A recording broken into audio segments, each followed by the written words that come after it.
Hello! We're in the workshop again, this time because the generator broke. Well, not the generator. Here are both parts of the pull cord. It broke, obviously.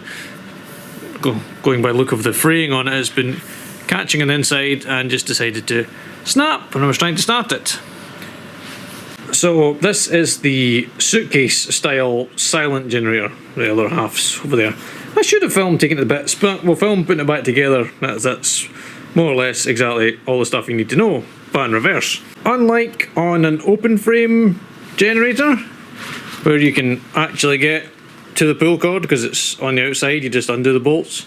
This lives in here, in there, inside all the case, which means you have to take off all the case and undo all the electrical connections and the fuel connections and take it all off just to replace the shitty starter cord.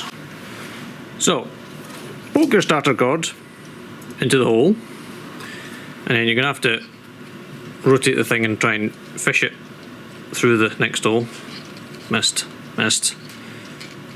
Okay, that gets you to there. You can see it poking through.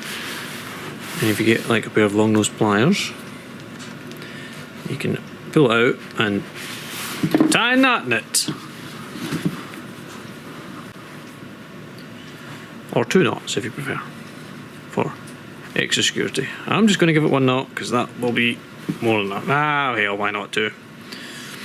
Belt and braces. Belt and braces. So, 2 knots. You can squash it in there and tuck its little tail into the hole. In order to get the springiness back into your thing, I take the rope back out of here and count how many revolutions of rope you've got around your thing roughly. So on mine it's like once, twice, 3 times round.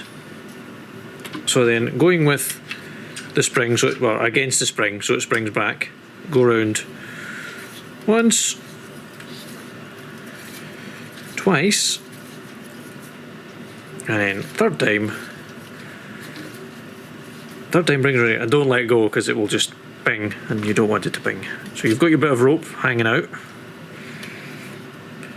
I might go 3.5. It was more 3.5, so that takes it to, oh, wouldn't matter, we'll leave it there. 3 is good. And then take the end of your rope and poke it through the hole. Thus, hold this rope.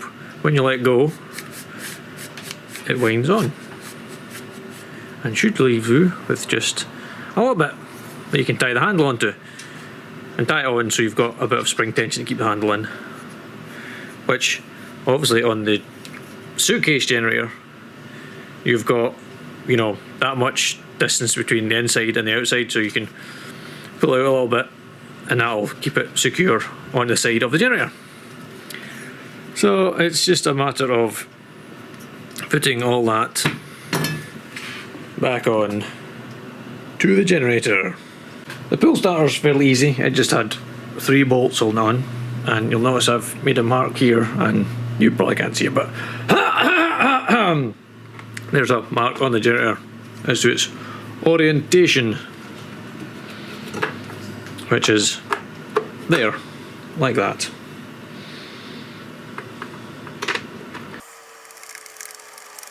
There are 3 8mm bolts holding this on.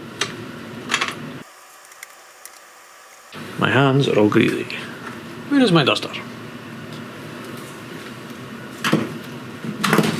As he uses the equally greasy rag to wipe his hands. Nice. One there, and one in the same place on the back. You could, of course, if you wanted to, remove the power generator bit, the bit that makes the electricity, that bit. It's just more bolts on the bottom. Go on, get in there. There we go.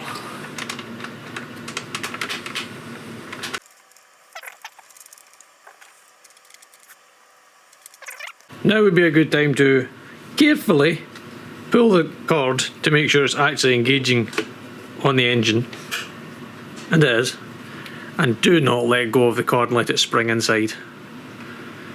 Let it go gently so you've still got your bit in the end.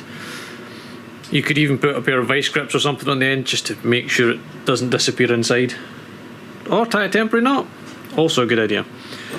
Right, that's that bit done. Now we'll reassemble the outsides. On mine there's this plastic bit. I don't know what was supposed to go in here, but it's got a door on the outside that matches it, and it fits in this space here.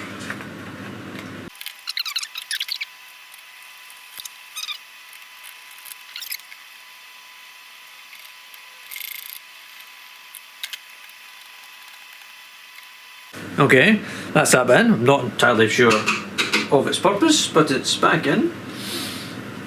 Now, what side will we do first? The pain in the arse side, yes. Technically both sides are a pain in the arse, but I have not removed the fuel tank as its pipes are still attached to the fuel shut-off valve, which is down in there. It's easier just to leave all this attached and remove the pipes off the engine. Allow me to. Actually, no, it's not easy if you spin it round. Because what you need to do is lift the generator up and slide it inside, which is easier said than done.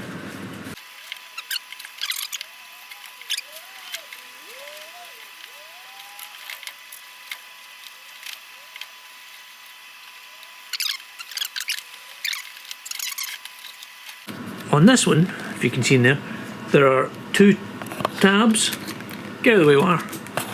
There are two tabs on the bottom of the fuel tank, which may or not be focused. Two white tabs got those two white plastic lugs. I've seen them on other generators where the lugs aren't there and they're on the side of the fuel tank. There's like got lugs there and they fit in this fuel tank that way. That would have been a lot easier. Anyway, we're close now. We just need to lift this up. Lift it up and encourage it onto those two holes, tabs into holes.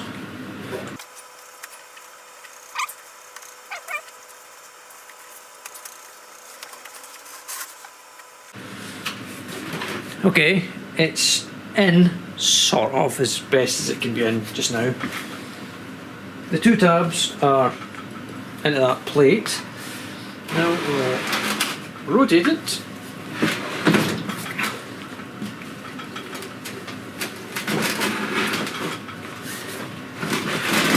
So many Chinese sharp edges. So there's three pipes undid. This one, which I think's a carburetor overflow, just goes back on there. Where are pliers? And all those stupid springy clips that probably doesn't actually do anything, but it makes people feel better. Oh. I have lost my normal pliers. Good job.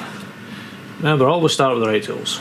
Always start a job with all the tools you need.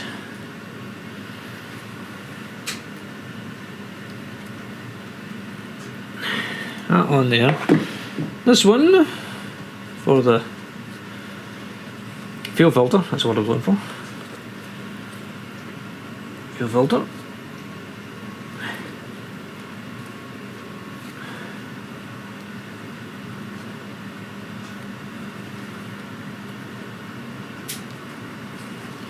And the last pipe, which I have lost,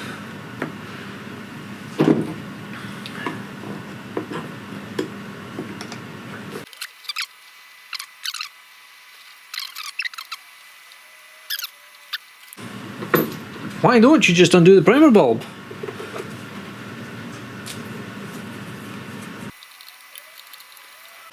Oh, look at that. Undo primer bulb, pull hose through, Attach hose to primer bulb.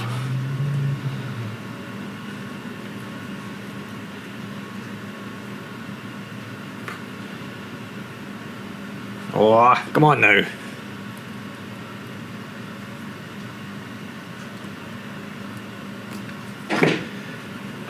And then screw the primer bulb back on.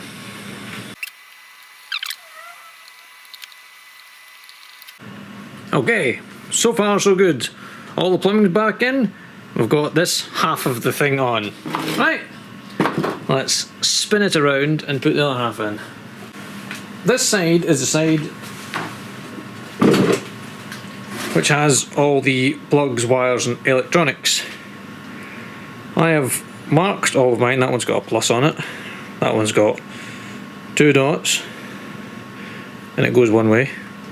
That one's got 2 dots and is a female. That one's got no dots because it was the last one. That's got 1 dot. That's the only black one there was. And that's the earth connection, and there's only one place for it to go. And obviously there are the corresponding pluses, dots, no dots, black on this side.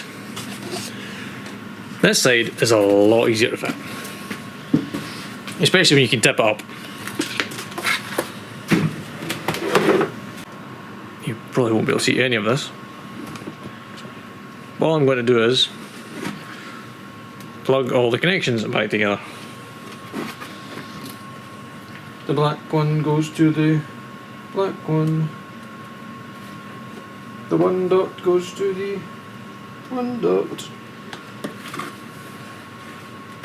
The one with nothing gets the other one with nothing on it.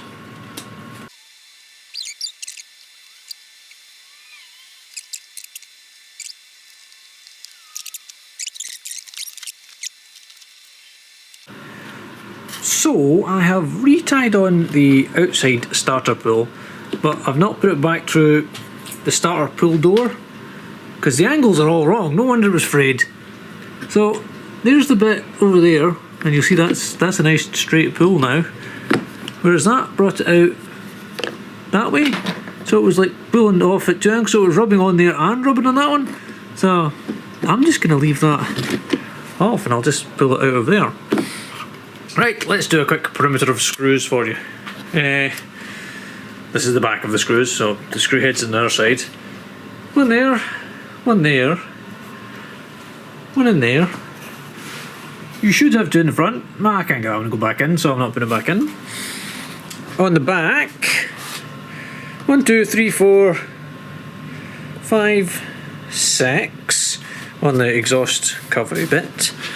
And then on the bottom, this one's got 1, 2, 3 bolts there, and the feet. You need to undo all the feet and take them off before you can get the clamshell off. I suppose all we've got left to do now is see if it'll start.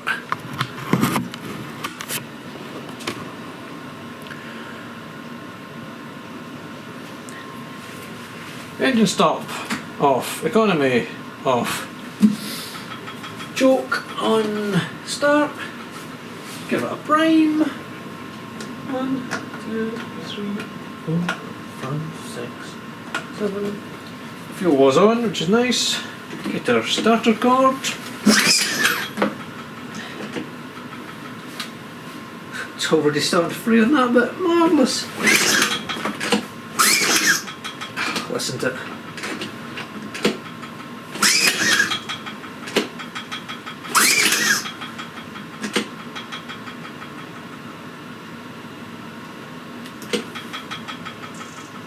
Oh wait, engine switch on.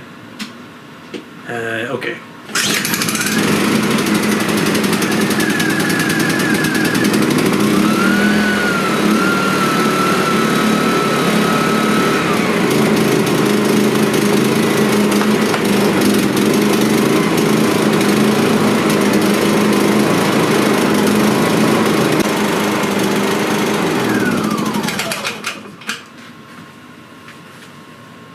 Well, it starts. It's all back together. What a pain in the arse that was. Cannot recommend doing that. Well, I mean, obviously you have to do it if it breaks, but... Anyways, onwards and upwards.